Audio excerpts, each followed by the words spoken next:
kas seal keegi saab surma, kas keegi tahab kohtusse minna? Tahad nagu teistele meelega käru keerata, kas nagu päriselt ühtegi vigastust ei tekkinud seal? 11 kuud tagasi istusin ma siinsamas Mariiga ja jagasime arvamusi Mr. Beasti Beast Games'ide esimesest hooajast. Ja see nägi välja umbes selline, et me 20 minutit järjest vingusime ühe teatud osalise pärast. Kes su lemmiktegelane oli? Kas Jeremy? Ei!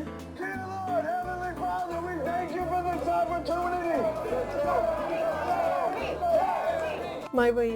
Kas sa nägid esimest hooaega? Nägin ja tõenäoliselt vaatasin just teie video tõttu, läksin vaatama, et mis see on siis täpsemalt, sest ma ei olnud isegi too hetk kursis vist, kes on Mr. Beast või ma ei olnud isegi tema asju vaadanud.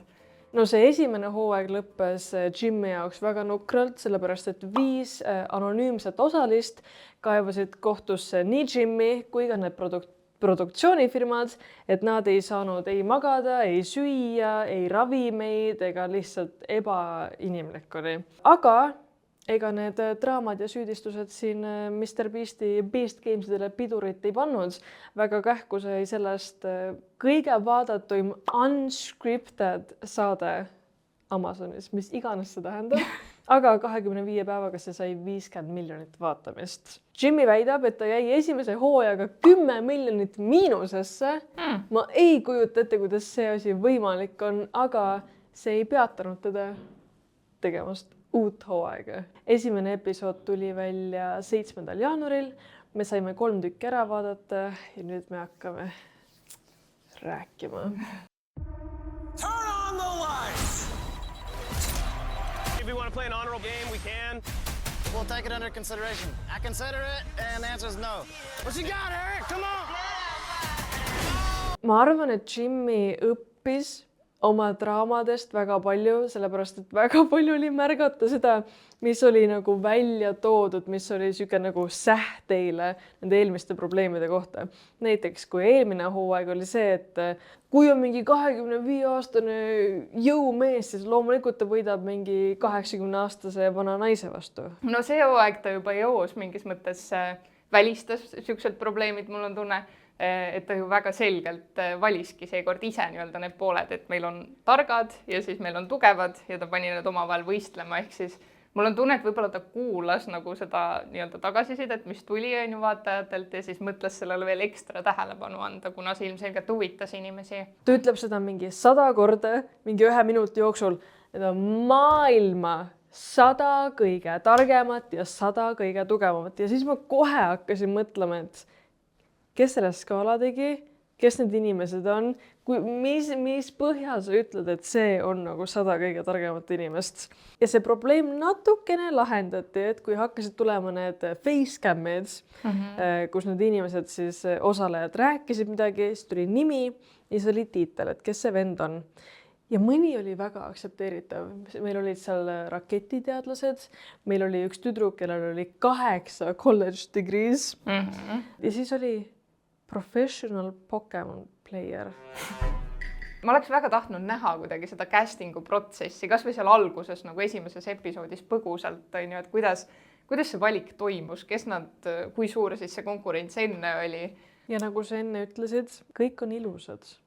Arusaadav, nagu väga arusaadav tele lihtsalt käib niimoodi, aga lihtsalt ma näen, kuidas see võib tekitada inimestel mingeid nagu olematuid probleeme, et nagu miks seal kõik peenikesed on ja miks nad kõik ilusad on. Ja see oli Redditis reaalne arutelu, nagu, kus inimesed arutasid, et kas nagu kõigile tundus, et need olid kuidagi liiga fotogeenilised. See oli nagu inimestel tõsine nii-öelda murekoht. Iga asi on murekoht. Siis veel asi, millest Jimmy väga selgelt õppis, oli see, et kui seal kohtuprotsessis räägiti seda, et nad ei saanud süüa, nad ei saanud magada, nad ei saanud puhata, siis nagu nii naljakalt oli siukseid paralleele välja toodud, et siin meie linnas on kohvik, kus saab 24/7 süüa nii palju, kui te tahate, ükskõik millal te tahate. Siin on teie voodid, kus inimesed magavad. vaadake, taimer jookseb, te saate 12 tundi puhata. Et nagu need olid nii siuksed ilmselgeks tehtud. väga naljakalt ilmselgeks tehtud. Jaa, ma olen nõus. Üks asi, mis veel on tähele pandud, seda võrreldakse Love Islandiga. Seekord ei keskendu väga mingitele teatud inimestele, vaid et neid on palju rohkem seal kaamera ees. Nagu esimene hooaeg mul oli see, et mul tekkisid hästi ruttu mingid inimesed, kellele ma kaasa elasin ja kes jäid kuidagi meelde. Ja see hooaeg, need esimesed 3 episoodi, mitte ühtegi inimest, kes mulle oleks sealt nagu silma paistnud niimoodi, et ma tahan, et tema võidaks või et ma elaks kuidagi kaasa. Ja ainus, kes sealt nagu jäi kuidagi meelde, oli siis see paar, kes seal tekkis, kes oli minu arust nagu eraldi mingi täielik, ma ei tea, mis seal toimus selles mõttes, et nagu esimene hetk, kui seda paari näitas, siis nad minu arust käitusid juba nagu nad oleks mingi 5 aastat koos elanud. Jaa. Kuidas nad tuttavaks said, see tundus nii skripted minu jaoks. Ja see, et nad carrysid sealt nagu edasi kogu aeg kappelina. Mulle tundus, et nagu varem või hiljem oleks loogiline, et vähemalt üks neist nagu kukub välja. Hooaja erinevused saime nüüd lahatud, räägime veits nüüd reaalselt sellest, mis meile meeldis ja mis meile ei meeldinud ka. No kõige esimeses episoodis minu jaoks oli vaata see mäng, kus nad pidid siis minema füüsiliselt selle mingi nööri pealt alla, ja siis vist mingi raskuse külge panema ja sealt üles minema.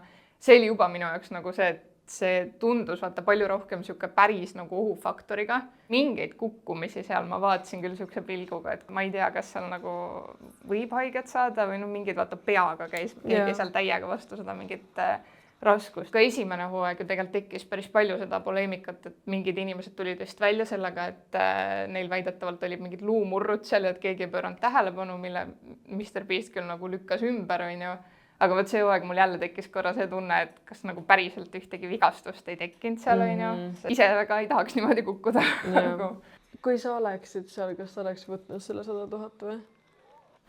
Ma oleks ilma mingi küsimuseta võtnud selle. Oleksid jah? Selle esimese episoodi lõpus jäi justkui mulje, et mitte keegi ei võtnudki. Ja ma olin nagu, kas te teete nalja mulle või? Võt see oli täpselt üks koht, kus mina mõtlesin, et see nüüd pidi olema skripted. Teises episoodis tulidki need mänguvariandid, kus sai siis ise valida, kas sa tahad mängida midagi pallidega, midagi plokkidega, midagi valetamisega ja midagi tasakaaluga. Aga see valetamise mäng. Te võtsite valetamise mängu ja te raiski ei valeta ükski nagu teine teisele. See oli päris suur, Kuna keegi ei langenud välja, siis ta pidi tooma karbi ja tõmbama numbreid ja nimesid, et kes siis langeb välja, ehk siis nagu juhuslikult. WC-paus, see karp, kus ta need välja võttis, need olid nagu rebitud paberitükid ja käsitsi kirjutatud numbrid, ehk siis nagu fakt on see, et see lahendus mõeldi seal nagu 5 minutit enne välja. Siis hakkas see plokkide ladumine ka, see kõrge plokkide ladumine ja väga hirmus. See oli tore, et nad said ise valida, et jällegi me ei saaks siin vinguda, et aga seal on ühes on musklid ja teises ei ole. Ei, nad said ise valida, küll aga ma ei saa aru, miks see tark mees ei valinud ühtegi tugevat inimest. Ja, nad ise valisid ikka suht ebavõrdset inimest. Aga minu arust see oli üks nagu isegi võib-olla Beast Gamesi ajaloo kõige nagu põnevamaid mänge. Ja see oli selline, et sa päriselt näed, et inimene mingi tilgupigist, et neil on raske, et sul on nagu kott pime ja mängu lõpuks on päev, täiesti valge. Sa nagu tajusid seal kuidagi seda, et see on päriselt raske ja pingutust nõudev. Ja, see oli kindlalt mu nii-öelda lemmik. Siis viimane osa, väga lahe see Mission Obstacle Course. Eestis vaata millalgi näidati ka juba seda reaalset saadet sarnast, see mingi rajalt maha või see. Just see. Mul on nii raske nagu vaadata, kuidas teistel läheb halvasti ja seal mul oli väga raske mitu korda. Üks tüdruk kukkus seal ja siis kui sa kukud, siis su terve tiim langes välja. Et huvitav, mida sa nagu päriselt tunned, et 4 inimese elu, mitte elu, aga elu on nagu sinu kätes ja sa esimesena. Oh my God. Ma ei taha teada, mida need inimesed üldse kogevad, kes oma tiimi justkui välja saadavad sellega, et nad failivad. Ma arvan, need süümekad võivad päris räiged olla tegelikult tükk aega. Mida see üks Biff tegi, kes ei läinud koha pealt ära? Lihtsalt vaatas seda, seal oli mingi loken ja ei liikunud lõpuks ja siis see teine vend jõudis finišisse juba. Minul jäi mulje, et see oli nende tiimi kokkulepe, et nad olid nii kindlad, vaata, et see teine tiim failib. Aga pärast küsiti ta käest ju, mis tegid? Mis ta oli mingi, ai, et ma ei pannud teda üldse tähele, et ma jäin lihtsalt mõttesse, onju. Yeah. Siis jälle sellega, et asjad on hästi palju võrdsemad, oli see, et kui oli kapteni 1 versus 1 onju, siis noh, et oi ei, aga tema tiimi kapten on palju parem ja siis oli valik, aga palun, mine siis tema tiimi. Kui sa arvad, et temal on suurem võiduvõimalus, siis anna minna. Et jälle, mulle meeldis see, et me lihtsalt ei saa vinguda, võimatu on vinguda. Nad on kõige peale mõelnud seal juba. Siis pulkadega oli nii räpane. Mulle üldse ei meeldinud see ausalt öeldes. Aga võt see oli minu arust täpselt see, et kus see oli kõige rohkem meenutas kogu seda Squid Game'i temaatikat, sest seal tuli välja see nagu päris inimeste just räpane pool või see, et sa tahad nagu teistele meelega käru keerata. Yeah. Ja need esimesed, kes nagu see üks lükkas maha, need olid ju sõbrad alguses. Et see, et nagu sul on variant, et te sõpradena mõlemad liigute edasi, tegelikult neil oli see võimalus. See ei tundu nagu... Love Island. Jaa. Või minu jaoks Squid Game nagu täiega. Squid Game ja Love Island said lappa tõepoolest. Põhimõtteliselt, jah.